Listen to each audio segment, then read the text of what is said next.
and welcome to Toyah and Robert's Burning Question. I'm a rock chick this week. You're always a rock chick for me, dear. And there are burning questions pouring in. We can only ever answer a few of them. Well, the first one appeared on Toyah YouTube, and it says, how do we deal with toxic people? I mean, this is a huge question. Yes, it's a very powerful question. For me, there are a number of toxic people throughout my life, and I have approached each of them individually. With one, for example, I used rationality and a reasonable engagement with the ideas they were presenting, which weren't necessarily rational or reasonable. Another person, I sent them goodwill for a couple of years. Another person, I engaged with a degree of measured engagement, but also necessary distancing. And there is another that I was simply unable to go near. The toxicity was so great. So did you try and mend the toxicity, or did you try and just accept that that was part of who and what they were? I was attempting to engage with the person in the hope that the toxicity could be approached and to a degree released. Now, some people don't know they're toxic. If people are aware that there are issues involved, then there is professional help available. And clearly, I'm not a professional. But what I would attempt to do, where possible, is continue an engagement with the person with hope and good wishes that something would change for their better. Can we clarify what falls under toxic? Because obviously mental violence, psychological violence, to me, that's toxic. People stopping you living and becoming your full potential, I would say that's toxic. I would thought people that halt you through jealousy, that's toxic. But there are really subtler things that someone, like you say, someone just doesn't know they're toxic. So at what point do you think you say, no, this doesn't need addressing, the toxicity is just going to exist, therefore just stay apart from each other? For me, it's when I'm in a person's atmosphere, within their personal atmosphere, and I'm thinking of one particular situation, and I couldn't bear to remain within the atmosphere. It was so awful. And with that particular person, it was drugs and substance abuse issues. And I couldn't, physically was unable to remain within their vibration zone. So that is down to personal feelings, personal characteristics, because there's some people out there that would love to be with someone that does a lot of drugs and womanizing. There's some people that want that lifestyle. So we're talking about recognizing within ourselves what is considered toxic and unbearable, and that makes life really so profoundly uncomfortable for you. Okay, this is really interesting, because for me, a journalist asked me this question the other day: how do I deal with toxic people? I just have absolutely nothing to do with them. I was brought up with a mother who didn't know she was toxic, but my God, her toxicity was just breathtaking. And especially looking back at everything she tried to stop me doing. Whenever I touched, my foot went in the water of success, she tried to stop it. And even as a child, she tried to stop me moving. She tried to stop me skating. She actually wanted me to have part of my leg amputated. Her toxicity was absolutely breathtaking.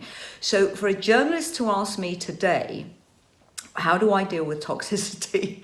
I mean, honestly, Bug, I just smash them in the effing face. I have no tolerance. I can't even rationalize. I can't even have a discussion. I always apologize. If I am the person that has created this situation or I have offended, I always apologize. But if the toxicity is because someone just simply doesn't like the way I sound, where I come from, or the height I am, well, boy, they've just met the worst person they could meet. And I will not back down from that. Well, I will add, and it's unfortunate that I believe some people enjoy being toxic. Yeah. It's the place they live, they know where it is, it's kind of comfortable, but I suppose it's like sadomasochism, they enjoy causing pain.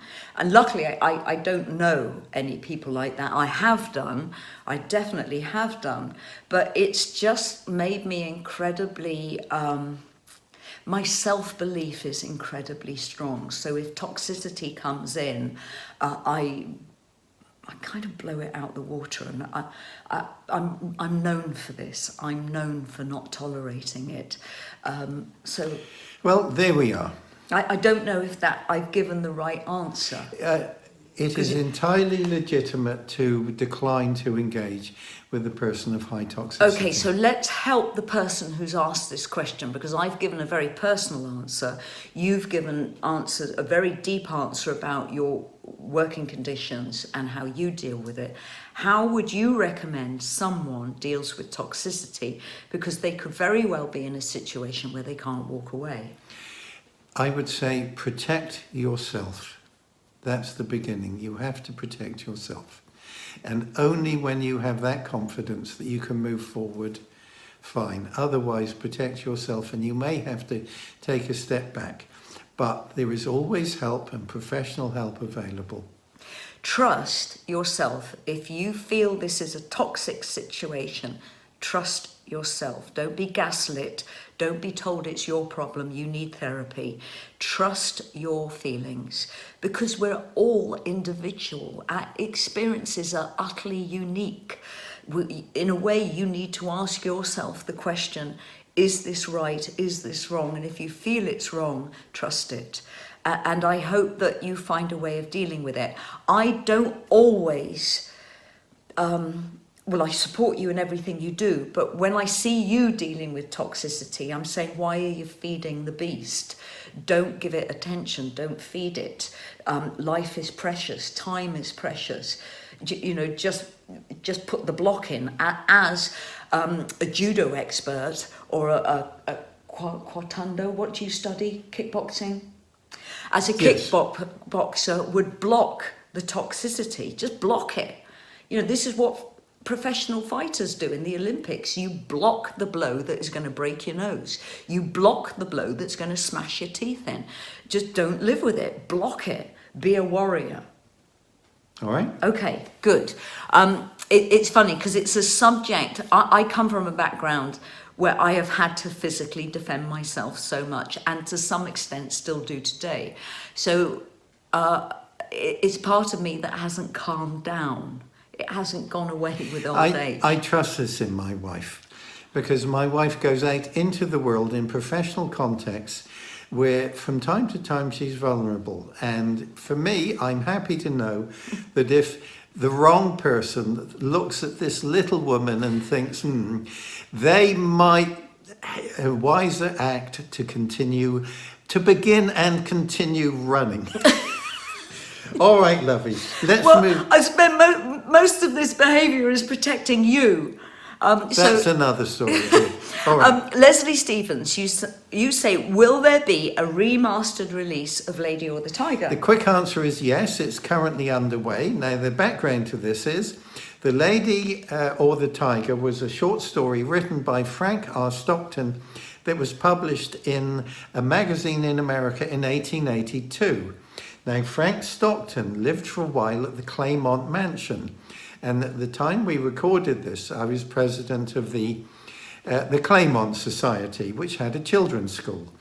And I was in a car with my wife going to a professional lunch, and I took advantage of my close proximity with Toyah to ask her if she would contribute to an album to raise funds for the children's school. This was The Lady or the Tiger. And as a personal point of view, working on this project, is where I fell in love. My heart was stolen from me by this little vicious woman. And yes, Lady or the Tiger is part of being...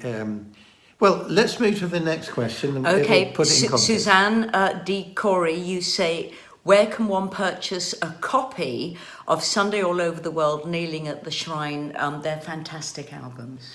I would say wait just a little longer, because currently Sunday All Over the World is being remixed by Paul Stacey, Jeremy Stacey, our middle drummer and keyboard player in Crimson. And drummer on Posh Pop. And drummer on Posh Pop. Paul, his brother, is mixing this at the moment, and we are looking at putting together a box set of all Toyah and Robert recordings. Now, the thing about Paul Stacey's mixes, they're so breathtaking, I'm actually crying as I listen to them. He's reinvented the songs, but he's reinvented them the right way. He's put in a depth, and he understands what I was writing lyrically and how I sang it specifically with that lyrical colour. He's just got it, really got it. And listening to this breath of life, new life coming through this music that we first wrote together, it's very, very moving indeed. Let us also put a call out there for Trey Gunn and Paul Beavis, who were also members of Sunday All Over the World, way back in 1988. Now, you said to me before we were recording that you'd found a recording we did together during the Lady or the Tiger sessions that you never knew we'd done. The Discourager of Hesitancy. It's in there somewhere. Mothership has been released. Mothership is where my heart had gone, captured by this woman. So all of the available material, plus unreleased live recordings of Sunday All Over the World, we're hoping will be available sometime next year. Yay! Yay Fantastic to that. news. So everyone, thank you for your questions. Robert's answer to toxicity is far more sensible than my solution. But I would say that under the law of attraction, we all have a right to attract love, tenderness, nurturing, and future possibility. Toxicity is like decay. So please don't think that you have to put up with it. We wish you love, luck, health and happiness. We will see you tomorrow for a Sunday lunch, and we love you. Please be well from Robert And Toyah. Sorry, I forgot who I was.